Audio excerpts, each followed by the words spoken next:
All right. Hi, everyone. John Marshall, the DrillMaster. Yep, my microphone is making some noise there. Good. All right. Excuse me. Okay, so let's take a look at this situation.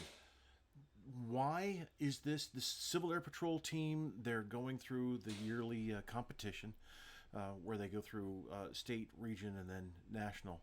Or actually, yeah, national pretty much flipped off everybody. That was a bad decision, national. Really bad decision. Anyway, so we've got this color guard. Now they're Air Force, but why are the color bearers using what's called? It's not port. That's a ceremonial position. It's in the Marine Corps. It is trail. So they're using trail.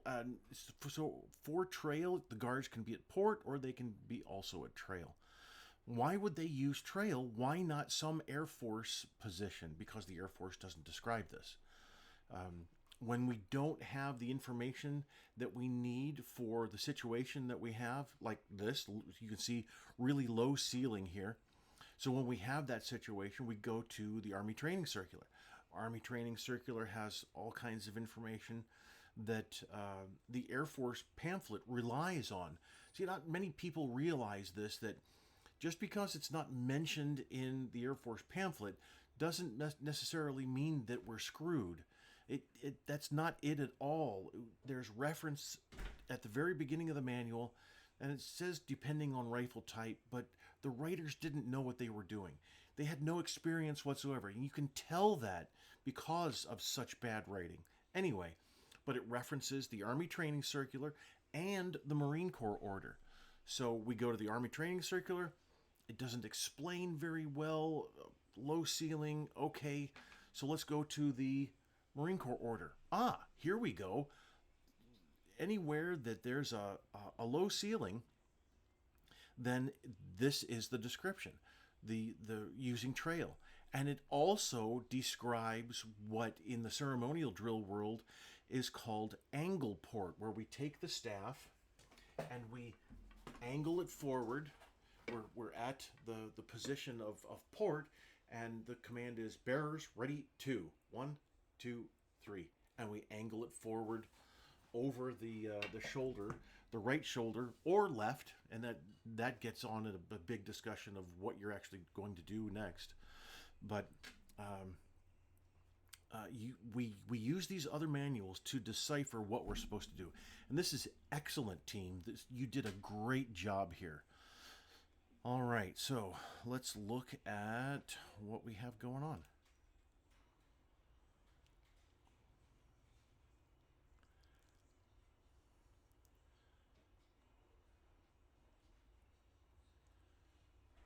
All right, so this web belt, absolutely unacceptable. This is also unacceptable, but I was thinking that this web belt was the bottom strap here, just like the commander of the color guard is wearing the colors harness. I thought, well, maybe he had a colors harness on and just forgot to take it off or something, but that should never happen. You're not John Wayne, all right? Even John Wayne wouldn't have his belt that loose. So, okay, so we have national and state, and it looks, I'm not exactly sure. It looks like, so the finials look to be correct. I can't exactly see what's going on with the state there, but so you need guide-on staffs, and you need guide-on staffs with the middle screw joint. Air Force can have a solid staff. I don't recommend that because those staffs tend to warp over time unless you store them completely flat. And it's just better if you use the two-part with the middle screw joint there. So and you don't have the staffs, but you have the proper finial, so that's not too bad. Now here, all right. So you notice your stands. There's one right behind the commander, because they just used the door frame here. Not a problem. So you have the commander right in front of one stand, and now you have the left guard, unfortunately, in front of one stand. So you can see, so let's go through this. You can see from this chair where this gentleman is standing, from this chair to the wall, fairly decent depth. I would say 6 or so feet. So, team, what you really should have done is centered yourself between the stands out here, out much farther out. And so the chairs, obviously, some sort of barrier. I'm not exactly sure what. It's probably the audience, and you only had the one way to go down and the other way to go up, something like that. I would have centered the chairs on the stands. This is for people who are setting up, so that you have a squared off situation. It's going to be extremely rare that you don't have some sort of squared off, the audience is offset somehow. Because now, let's say this is these chairs over here on the video's right.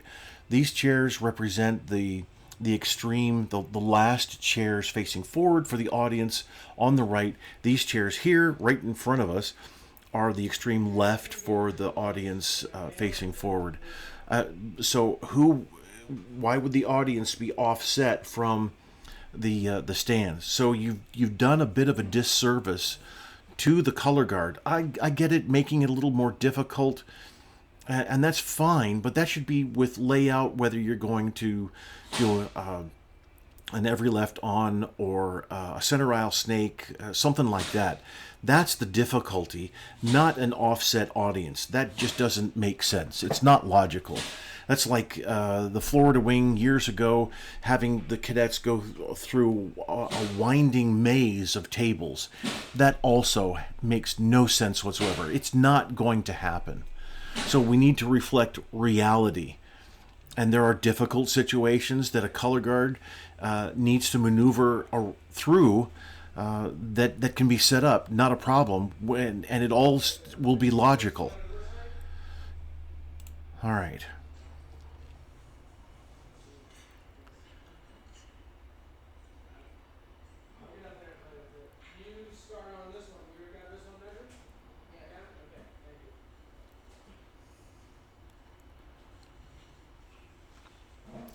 So the facing movements aren't necessary. You can use them. All right, so, I got to pause back here.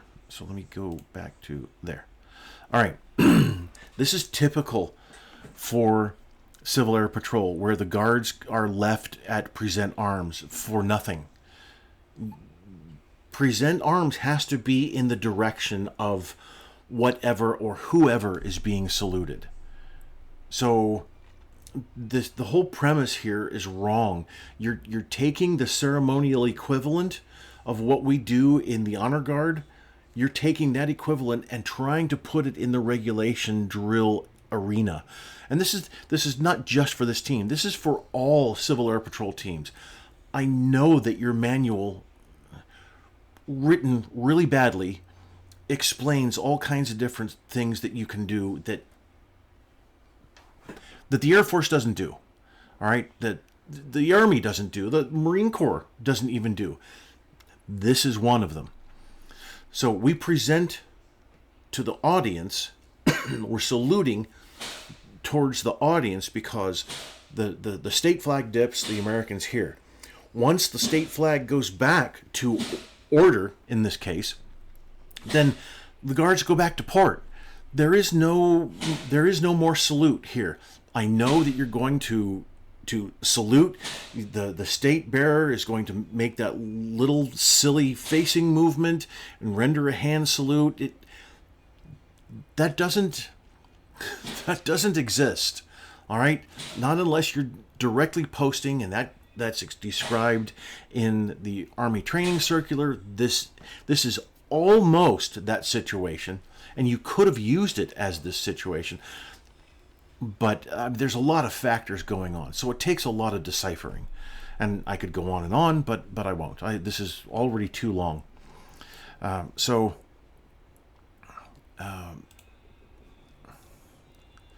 I just want to go back to right here.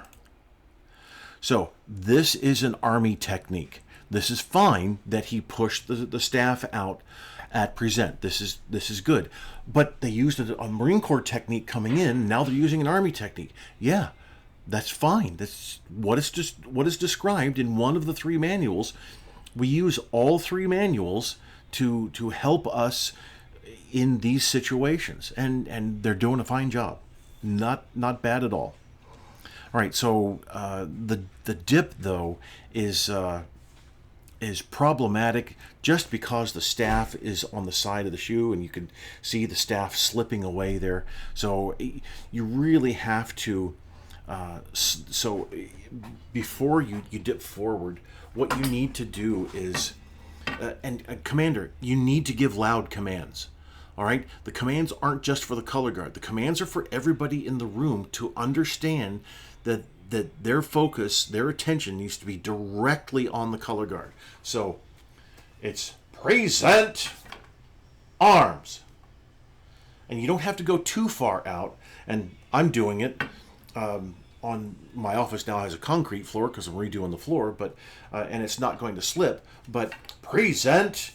This gives you some stability instead of pushing forward with your hand down here. That is going to cause some problems. This, not as many. And you can just dip it forward just a little bit and push down at the same time. Down, not back. Don't try and push back like that. What's interesting is you don't want to push down that way. You want to push down this way. So you've got the difference here, and it's a physics thing, you know. Instead of pushing down at the angle, you're pushing straight down. So a little bit of a difference there, so that the staff doesn't swing back like that, lose its grip on the floor. But you recovered, and that was fine. So that movement right there that you did, the lift with your left hand, that's not a thing for regulation drill. There, you did it kind of randomly. You're trying to treat the flag staff like the guidon staff. We don't guidon staff manual, flag staff manual, very similar all throughout except here and maybe here. So the manuals are the same, almost identical because it's the same staff, but the flag attached details or dictates what we're supposed to do in certain situations. And here, to go to trail, all you have to do is lift the staff. And I know I have my hand here, but you're gripping the staff like this, so all you have to do is lift the staff. That's it. That's trail flag staff, trail colors. Just like the rifle, trail arms, you lift the staff. There's no reaching across and pulling it up. And I know I'm getting a bit detailed, but it's required. So this grip also, that's the ceremonial grip. This is the strong grip. This is what the Marine Corps uses. This is the ceremonial grip with the index finger pointing down. Don't use that grip. I know that it's a much better grip. The V grip is the worst grip to use to carry the flagstaff, even the guidon. Terrible grip. It's a useless grip unless you're actually going to carry, going to present. It's a real drag, and I understand that it would be problematic as well, but you don't use this grip here.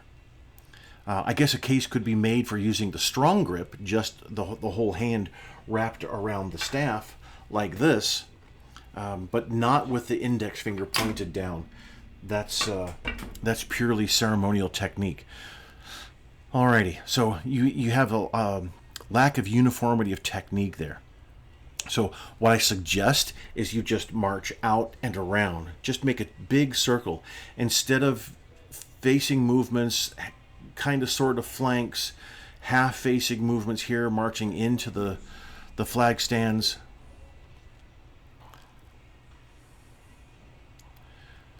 So before you, all right, so before you even get the flagstaff seated in the stand, you're already looking up. There's a process to this. You bring the flagstaff up, hold it with both hands, you're looking down. Plant the flagstaff into the stand. Don't slam it like so many people do. That's unnecessary. This is not a reenactment of Iwo Jima. So once you have that, then you bring your hands out to diamond the flag. You look up. You make sure that you're at a kind of an angle here, so you make sure that the spade is flat to the audience. You diamond. If you're square on the flag, then you're diamonding it square. But if it's off to an angle, you're gonna diamond it so that it's flat to the audience.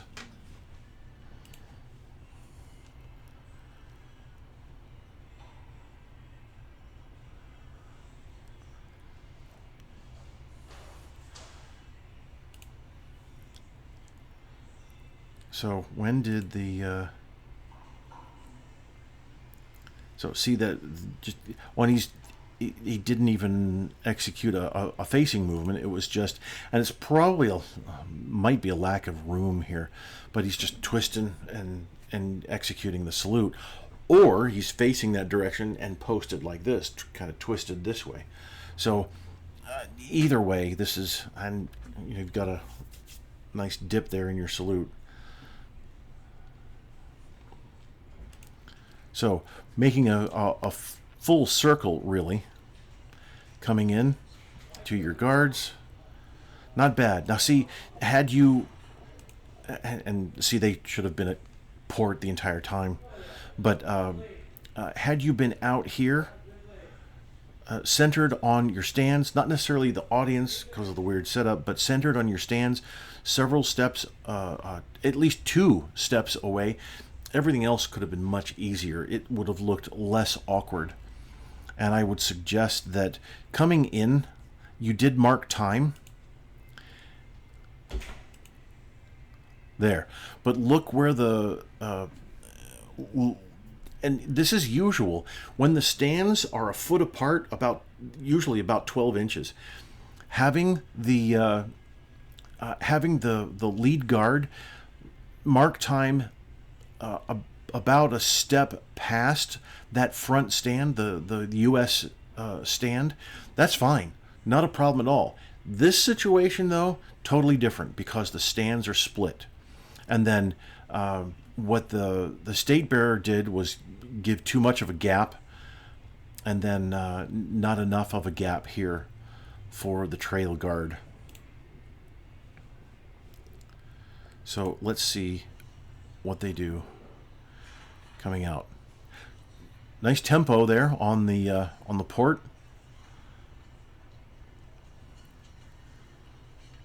So the step off was a little shaky. See how the trail guard was a little bit hesitant there, a little late. So nice loud commands, Commander, and that's going to help you through each of the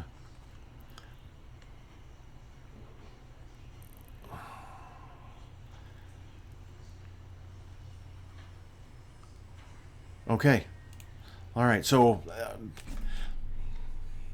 19 minutes on a minute and a half video. So obviously there's a lot to talk about, and I could really, honestly, I could go much more in depth. But if you want, then let's do we could do a video call and watch this together and talk about it. But still, I appreciate what's going on here. I really do. You're bringing a really good attempt at doing some research, not filling in every one of the gaps, but you're there. You're starting with that, and I think that's fantastic.